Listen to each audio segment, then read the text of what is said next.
భారతదేశానికి మీరిచ్చే నిర్వచనం? భారతదేశానికి సహనం ఉండవలసిన దానికన్నా ఎక్కువ ఉంది. నిజానికి దానికి ఒక డెఫినేషన్ చెప్తాను. సహనం సనాతనం, సామరస్యం భారతీయం. ఉండవలసిన దానికన్నా ఎక్కువ సహనం ఉండే అనేక అస్తవ్యస్తాలు మనం యాక్సెప్ట్ చేసేస్తున్నాం. తప్పది. సామరస్యం భారతీయం. సామరస్యం అపాత్రులకు ఇచ్చి మనల్ని మనం పాడు చేసుకున్నాం.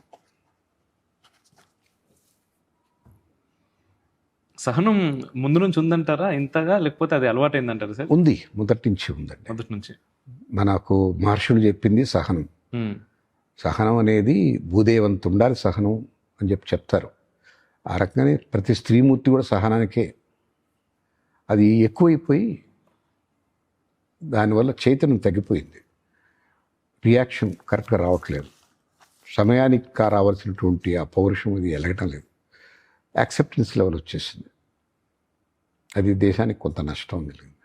దేశానికి, మనిషికి కాదు, దేశానికి ఉండవలసిన సహనం ఉండవలసిన ఎక్కువ ఉంది. ఇన్నిసార్లు పాకిస్తాన్ మనల్ని అటాక్ చేసినప్పుడు, ఇన్నిసార్లు మన వాళ్ళని చంపేసినప్పుడు మనం దాన్ని once for all permanent solution ఎందుకు తీసుకోలేదు?